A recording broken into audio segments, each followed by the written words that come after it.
ক্রান্তিকালে জন্মেছি, যুদ্ধে যুদ্ধে বেড়েছি, এক সাগর রক্তে স্নাত হয়ে ৭১-এ স্বাধীন বাংলাদেশ পেয়েছিলাম। পরবর্তীতে লুটেরা শাসক গোষ্ঠীর কারণে বাংলার ৭ কোটি মানুষের আশাকাঙ্ক্ষা জলাঞ্জলি গিয়েছিল। ঠিক তেমনিভাবে আবারও একটি স্বৈরাচারের পতন ঘটে ৯০-এ রক্ত স্নাত হয়ে একটি নতুন স্বপ্ন নিয়ে আমরা এগোতে চেয়েছিলাম। সেই স্বপ্ন আবারও ক্রমশ হোঁচট খেয়ে স্নাত হয়ে একটি নতুন বাংলাদেশের আমরা স্বপ্ন দেখছি।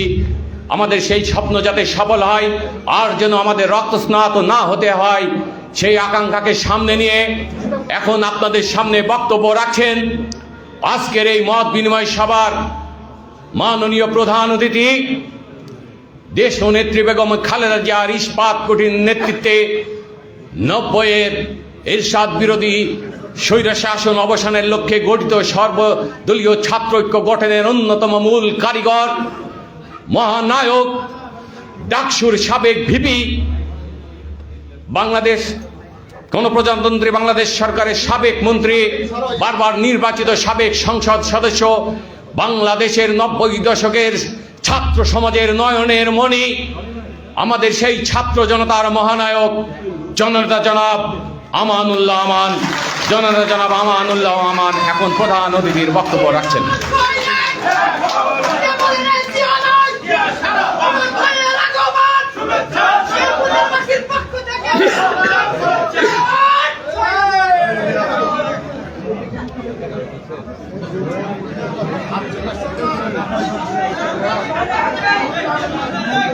আজকে কথা বলেন না, আপনারা চুপ করেন। বিসমিল্লাহির রহমানির রহিম। বাংলাদেশের ঐতিহ্যবাহী জেলা, খুলনা বিভাগের ঐতিহ্যবাহী জেলা মেহেরপুর জেলা বিএনপি আয়োজিত আজকের এই মত বিনিময় সভার সংগ্রামী সভাপতি, সংগ্রামী জননেতা জনাব মাসুদুর, বিশেষ অতিথি হিসাবে একটু আগে প্রাঞ্জল ভাষায় যে নেতা বক্তব্য রাখলেন, দক্ষিণ বাংলা নয় বাংলাদেশের কৃতি সন্তান, আমাদের অত্যন্ত শ্রদ্ধেয় নেতা, যার জীবনে সর্বদাই আন্দোলন সংগ্রামের মধ্য দিয়ে কেটেছে, সেই সাবেক মন্ত্রী, সাবেক এমপি জনাব তরিকুল ইসলামের সুযোগ্য উত্তরসূরি, বিএনপির খুলনা বিভাগের সাংগঠনিক সম্পাদক জনাব অনিন্দ ইসলাম অমিত একটু আগে বক্তব্য রাখলেন। এই খুলনা বিভাগের সহসাংগঠনিক হিসাবে সুচারুভাবে যে দায়িত্ব পালন করছেন সেই সংগ্রামী ৯০-এর ছাত্রনেতা জনাব জয়ন্ত কুণ্ড, আরেকজন উপস্থিত বক্তব্য রাখলেন ৯০-এর ছাত্রনেতা এবং সুযোগ্য সন্তান জনাব আমিরুজ্জামান শিমুল, সহতত্ত্ব বিষয়ক সম্পাদক, উপস্থিত জেলার সাধারণ সম্পাদক, সিনিয়র সহসভাপতি সহ উপস্থিত আমার শ্রদ্ধেয় বিএনপির নেতৃবৃন্দ, অঙ্গ সহযোগী সংগঠনের নেতৃবৃন্দ এবং আমার প্রিয় সাংবাদিক বন্ধুরা, আসসালামু আলাইকুম। মেহেরপুর জেলা ৫.৫ ঘন্টা অনওয়ার্ড একেবারে বিরতিহীনভাবে আমরা এসেছি। আমাদের প্রিয় জননেতা জনাব অনিন্দ ইসলাম অমিত বলেছে যে আপনারা সেই ২টার থেকে বসে আছেন, ৩টায় আসার কথা, ৪টায় শুরু করার কথা, কিন্তু আমরা করতে পারিনি। আমাদের এই বিলম্বের জন্য আমরা ক্ষমা চেয়ে নিচ্ছি আপনাদের কাছে। গতকাল খুলনা গিয়েছিলেন আমাদের নেতৃবৃন্দ। খুলনায় আমরা 10টি জেলা, 1টি মহানগর, 59টি থানা, 37টি পৌরসভার নেতৃবৃন্দের সাথে আমরা কথা বলেছি, তাদেরকে এই খুলনা বিভাগের প্রতি বিএনপি ভারপ্রাপ্ত চেয়ারম্যান দেশনায়ক তারেক রহমানের যে নির্দেশনা, সেই নির্দেশনাগুলি গতকাল আমরা পৌঁছে দিয়েছি। সেই অনুযায়ী আল্লাহর রহমতে কাজ শুরু হয়ে গিয়েছে।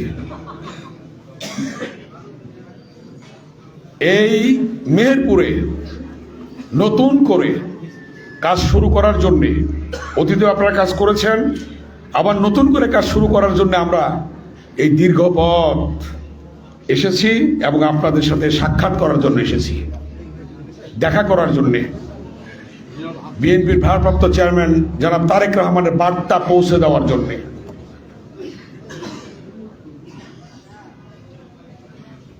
দীর্ঘদিন আপনাদের সম্মেলন হয় না।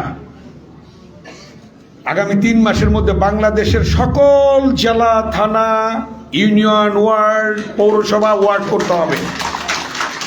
সে 3 মাসের মধ্যে আপনাদের এই মেহেরপুর জেলাও সম্মেলন কাউন্সিল করতে হবে। কেন করতে হবে? সংগঠনকে নতুন করে ঢেলে সাজানোর জন্যে। যে কথাটি বলেছেন, যাদের ত্যাগ আছে, যারা জেল খেটেছে, যারা দিনে রাতে কষ্ট করে এই সংগঠনকে ধরে রেখেছে, তাদেরকে মূল্যায়ন করতে হবে।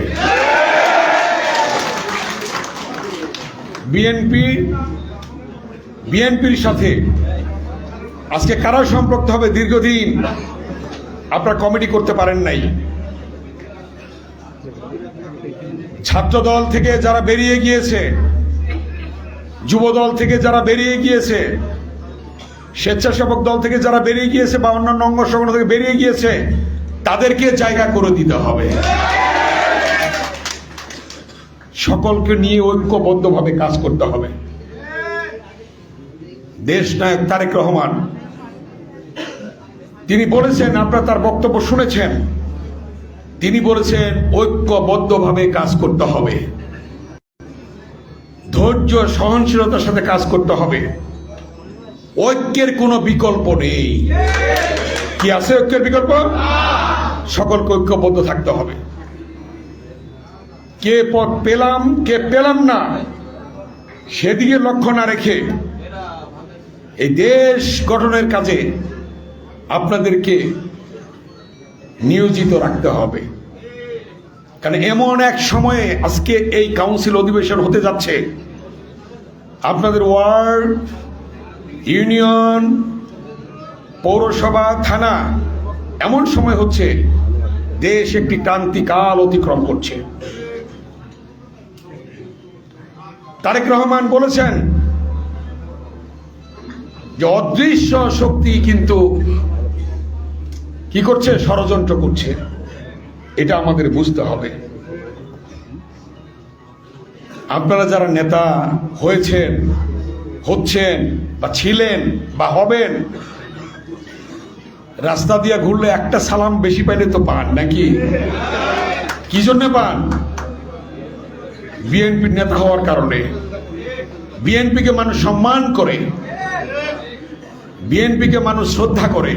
কারণ বিএনপি এবং অঙ্গ সংগঠন, সহযোগী সংগঠনের নেতৃবৃন্দ অত্যন্ত ভালো লোক। কি কথাটা ঠিক কিনা? এই জন্যে আমাদেরকে ধৈর্য ধারণ করতে হবে। ধৈর্য, ধৈর্য, ধৈর্য। ঐক্য, ঐক্য, ঐক্য, এর বিকল্প নেই।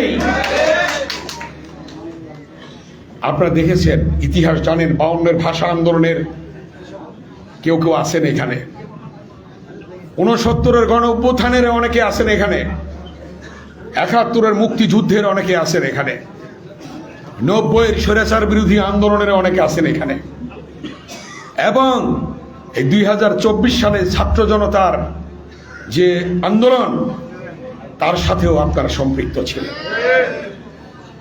দীর্ঘ 16টি বছর বিএনপির ভারপ্রাপ্ত চেয়ারম্যান জনাব তারেক রহমানের নেতৃত্বে আন্দোলন হয়েছে, ঠিক কিনা? ইলিয়াস আলী গুম হয়েছে, চৌধুরী আলম গুম হয়েছে, ছাত্রনেতা সুমন গুম হয়েছে, ওই লাঙ্গলকোটের মেয়র এবং উপজেলা চেয়ারম্যান সহ শত শত মানুষ গুম হয়েছে, শহীদ হয়েছে। কি জন্যে?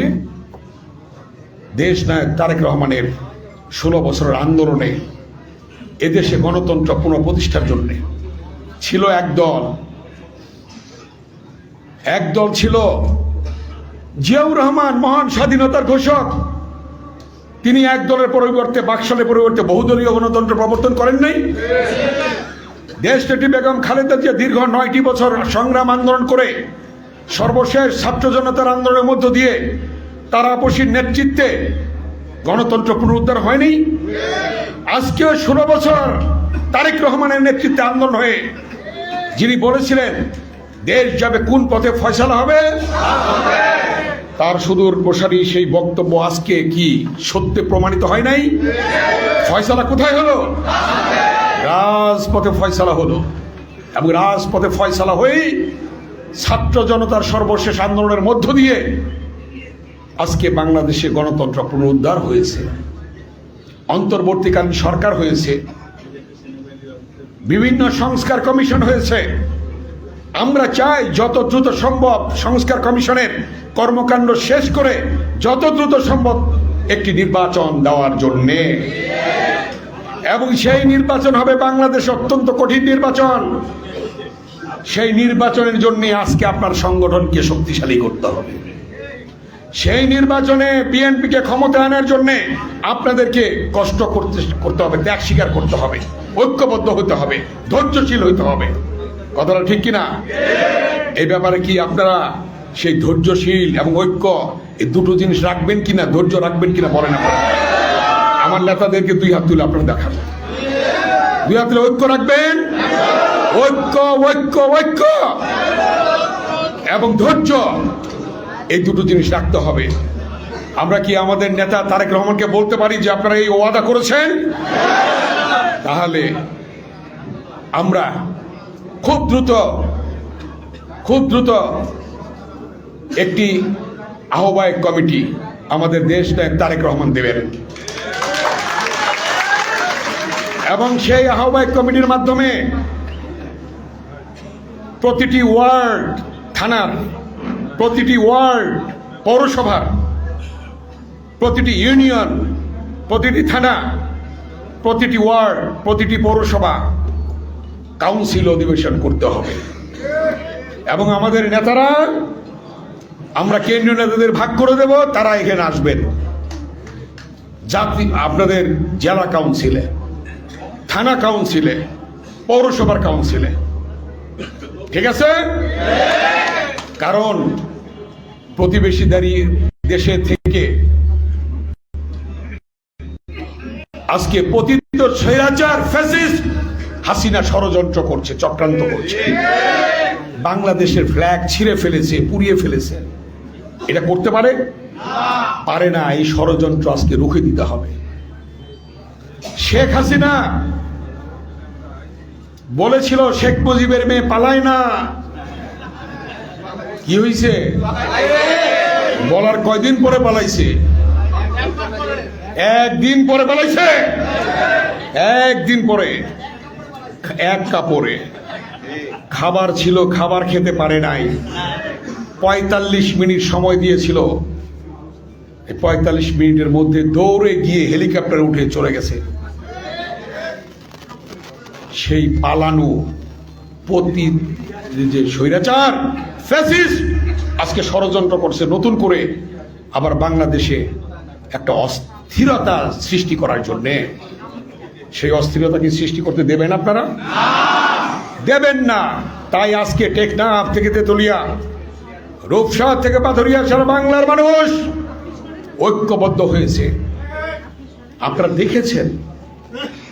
দেখেছেন বেগম খালেদা জিয়া একটা মিথ্যে মামলায়, মিথ্যে সাজায় তাকে সাজা দিয়েছে। দীর্ঘদিন কারাগারে ছিলেন। আওয়ামী লীগের মেম্বার, চেয়ারম্যান থেকে শুরু করে একটা নিচের লেভেলের লোকজন পর্যন্ত বিদেশিকে চিকিৎসা করেছে। বেগম খালেদা জিয়াকে কিন্তু সেই চিকিৎসার সুযোগটা দেওয়া হয় নাই। কি দিয়েছে? তাকে অসুস্থ করে তুলেছে, স্লো পয়জনের মধ্য দিয়ে তাকে অসুস্থ করেছে। এই শেখ হাসিনা ষড়যন্ত্র করে এটা করেছে।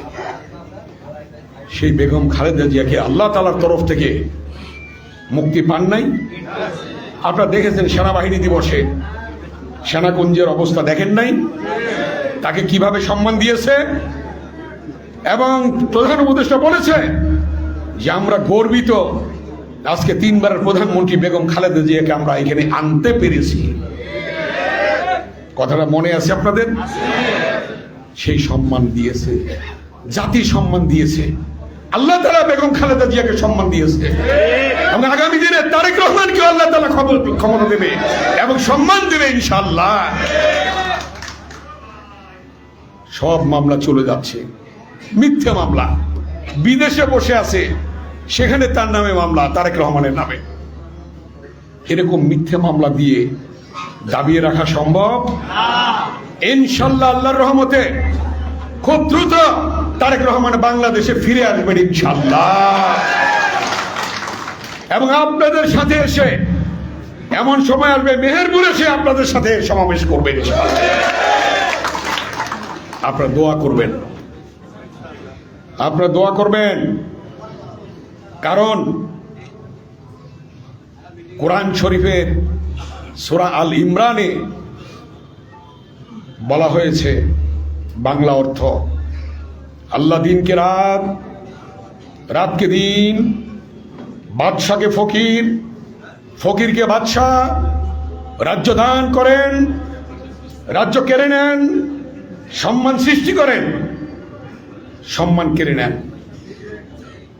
পৃথিবী সৃষ্টি করেন, পৃথিবী ধ্বংস করেন, জীবিতকে মৃত করেন, মৃতকে জীবিত করেন। কে করেন? দেখার উপরে কে করেন?